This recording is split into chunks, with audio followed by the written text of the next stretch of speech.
All right, what's up, fellas? So, listen, I know the videos in the past, maybe the past 4 or 5 videos, have had some glitching and twitching and slow motion crap going on. We had a blizzard come through.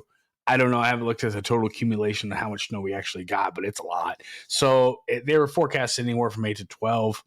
I just poked my head out the door, said, nope, slam. But it should be clearing up. Hopefully everything gets smoothed out. I'm going to bang this one out because I got to get going to the gym. Before we get started, guys, please like the video. This is going to be a good one. This is one that we really, really, really want to freaking get pushed around. I am in full support of this. I see what's happening. I see the footwork that's starting. This is a start. Like I said, this could pop and go a different direction and pivot and spin. Maybe something we don't even see coming. This could be a trap set. This could be. This is good though, because this is going to work out for us in our favor. On the 28th, just a couple days ago, they dropped this article. I made a video about the price manipulation and the price gouging and everything that's been going on at the top as far as automakers are concerned. Business wise, I get it. Higher trim models, less work, more profit. Yay. But at the end of the day, when you have 30, 33 vehicles over $100,000 and you have 18 under 30, that's not what we do. American cars have always been the hack. That's why a Corvette has sold the way it has. It's a supercar killer for a low dough show. That's why I love the Camaros. It's been even more hack on top of the Corvette. It's been everything that the Corvette has performance-wise. It's just in a car with a plastic interior, and it's, easily to replace parts. It's cheap to replace parts, and it's always been a pretty good-looking car as far as I'm concerned. That's why you go with what you know. I still don't have an influence from outside the country to go foreign yet. I mean, there's some pretty awesome supercars, but supercars, super problems. I brought receipts today as far as what I'm going to be talking about. I'm going to just touch on chunks of the article. You know what I do. We're going to leave links in the description if you want to cover this. And, depending on when you're watching this, it might be relevant, it might not. We might have more information down the road. Who knows? So let's go, because I don't want this video to be 5 hours long. The upcoming Senate hearing on vehicle affordability will target safety features. Everything, we all know, everything is in the name of safety, Well, the best part about this is we're kind of reaching that point in time along the timeline where it's like everything has an XY axis. You know what I'm saying? So it's like cost benefit factor. And now we're getting to a point to where you got to be pretty dumb to screw a lot of shit up these days. So they're kind of getting to a point now to where they're like pushing safety, practicality, safety. And I would like to see more on performance and reliability, but that's just me. I've said it for years. If you go back and watch, I'm not going to create like a montage or a little compilation of me talking about it. But like I said, 2+2 car, sports car, and you have dual climate zone. What is the point of that? I reached over and tapped the glass and I said, what's the point of all this crap? You open up the door. It's the lights come on in stages. It's like, I've said it for years. The ZL1, what I wanted was massive power in like a basic car. I'm cool with roll down crank windows if it saves a buck, but I understand everybody gets the same ride. So electric windows it is, I'm cool with it, whatever. But when it comes to the government stepping in and mandating that we have to have backup cameras, push button start, this, that, all the nannies and everything, and you get to pay for it without having a choice, yeah, that's a problem. GM Authority, their sources, GM, and it looks like some of it was the Wall Street Journal. It says reports that the looming Senate hearing will place vehicle affordability squarely in its crosshairs, taking a direct aim at federal safety mandates that some lawmakers argue needlessly inflate new car prices. Let me get back in your face here. People aren't stupid. The consumer isn't dumb. And a lot of people shop with their wallets, and there's nothing wrong with that. I get it. But the thing is like, I hate it when people try to gaslight us and treat us like we're stupid. Because really, I mean, think about it. What do you think even sounds like it costs more to make? safety feature like a LiDAR detection system in every vehicle, or an entirely different architecture platform of a vehicle, and then implement it, put it in, market it, and have whole new factories built with all new guts in them to launch said product. What sounds more expensive to make? Yeah, moving on. It said the senior Tesla executive answers for a market where the new average of a new vehicle now commands a $50,000 sticker tag price transaction. Oh my God, the room is spinning. 50 grand is the new average price for a car. Here's my problem. They say that a car is like the second largest purchase that a person will make in their life. Their home being, if you buy a home, like anymore, it's getting crazy, but in your home being the largest purchase a person will make in their lifetime. You can't make more land. You can make more houses, but you can't make more land. Cars, they will always make more cars. So I don't understand why we're sitting here getting the screws turned on us. The cost of cars is something they can easily bring down. They can easily make more of, and they can easily manipulate the price on. It goes on by saying, this hearing signals a renewed political battle over the very definition of safety, pitting regulatory costs against technological promise. I like it. I like where this is going. I like that the government is kind of watching out for the middle class. And that's really essentially what this is. Republicans on the committee, led by Texas Republican Senator Ted Cruz, got more respect for you now, Ted, plan to challenge the efficacy and the cost of specific technology, such as automatic emergency braking and rear seat reminders, i.e. nannies, with lane guidance, lane, object avoidance detection, and like the cars that automatically brake, the cars that will beep at you when you're parking. There's some other features. I am so happy I went back to my 1996 because here's the deal. Like my rubber valve stems. If you need a TPMS sensor to tell you put air in your tire, if you can walk past, because when I grew up, that was part of owning a vehicle. Owning a vehicle was a responsibility and a privilege, and you had to maintain it and take care of it, just like anything else in life. And the thing is like, if you can't walk past a tire and see, it's getting low on air, if you can't eyeball that, it's getting bad. And I'm so happy that they're stepping in.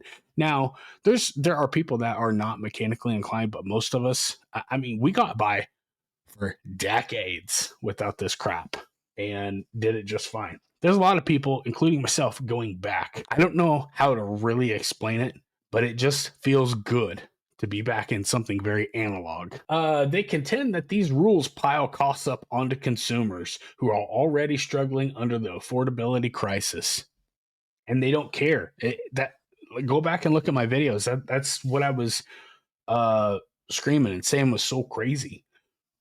$77,000 for a ZL1, a regular ZL1, and they're playing keep away because I couldn't even order a ZL1 1LE. I guarantee you that was going to be close to $85,000-$90,000 out the door. Probably over that. Actually over 90,000, which is insane for what you're getting. Especially when the ZL1 launched, I saw them sitting on showrooms with manufacturer rebates and all this for 61 grand. All throughout COVID, we heard every excuse as far as like the carbon credits, you know what I mean? The chip shortages, the part shortages, everything was just crank.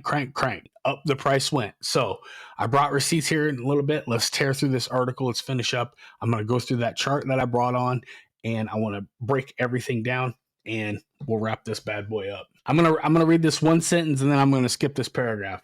The very first sentence says, this political push, that is kind of, that bothers me right there. This political push confronts a firmly established safety community that views these mandates as non-negotiable necessities. So you get a select few of people screaming safety, safety, safety. Now all of a sudden the MSRP goes up. You have to foot the bill because Big Daddy government is stepping in and saying, you got to buy this. If you want this car, This comes with it. It's a package deal. I heard that forever. It's a package deal. This could be a pivotal point where they say no more. This hearing will ultimately force a debate on a fundamental question: at what point does the cost of regulatory protection outweigh the benefit? I've been saying this for a long time, man. I've been saying this for a long time.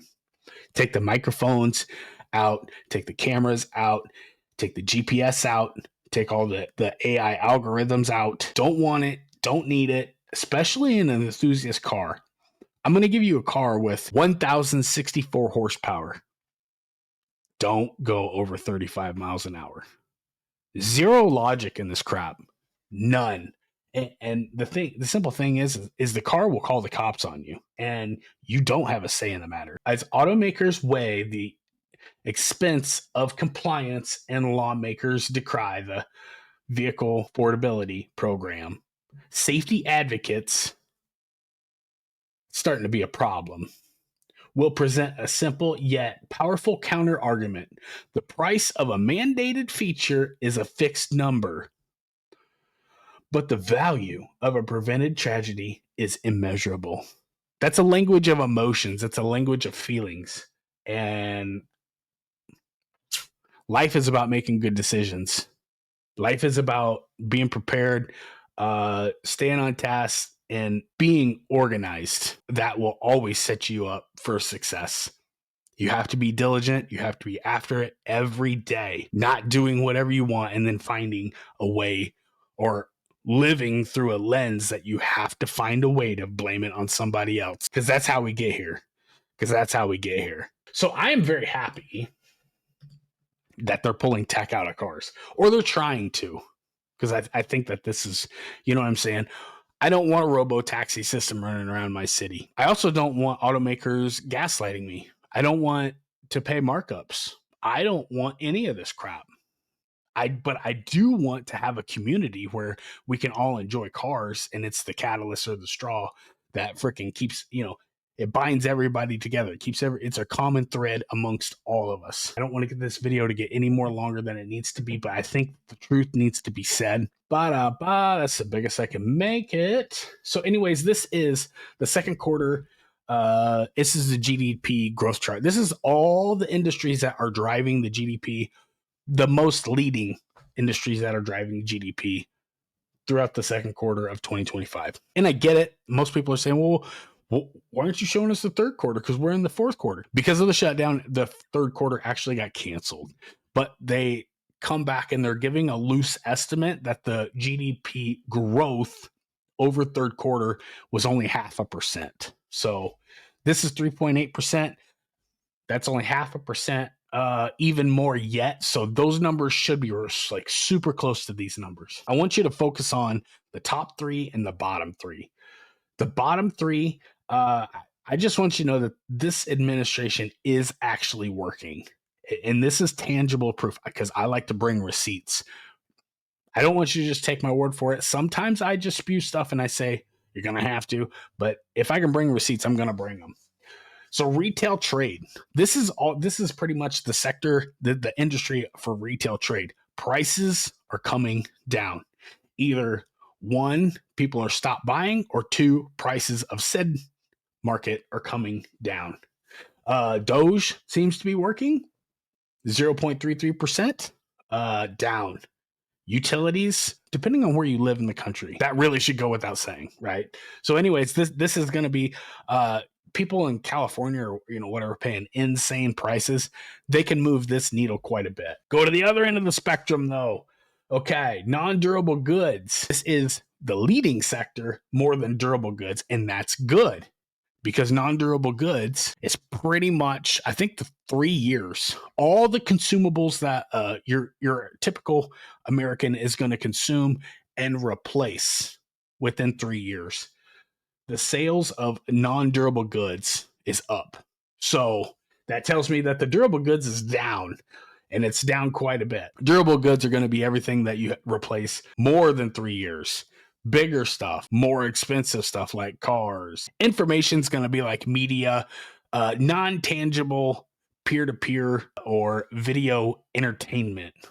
It's a big sector, and that's a very ambiguous, universal, just to say information, but that's all that is. Finance and insurance, everybody finances everything.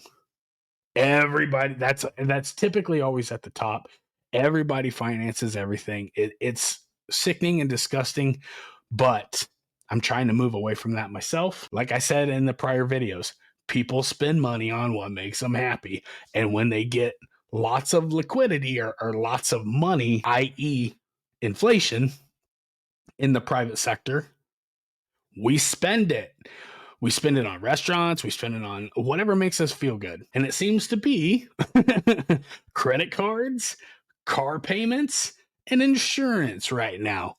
So I really, really hope that changes on the inverse. But anyways, I really hoping that this testimonial where they have to go in, it's going to shine a lot of attention. It could be a starting point. It could be a springboard for like some kind of change. I am very happy that it's being brought to the forefront. Now, I will say this, I'm going to bring it back in here one more time.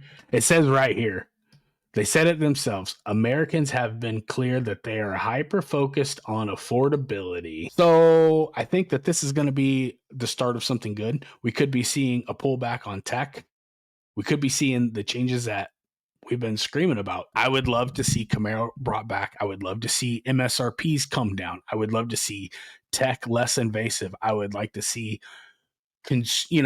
more people buying them, enjoying them, and we can get the hype machine back to going, because the invasive, the overreach, the overwatching is just, it's weird, it's unnecessary. And I understand that it's lucrative and they're making a lot of money off of selling data, but that's not what drives the economy, and that's that's not what American cars are about. So if you guys think I missed anything, if you guys think I'm wrong about something, I want to hear it, because I do like to hear your opinions. You guys are smart, and I appreciate every one of you. Don't forget to like the video on your way out. Subscribe if you haven't. Bring the noise, fellas, and I'll catch you guys on the next one. We'll see ya.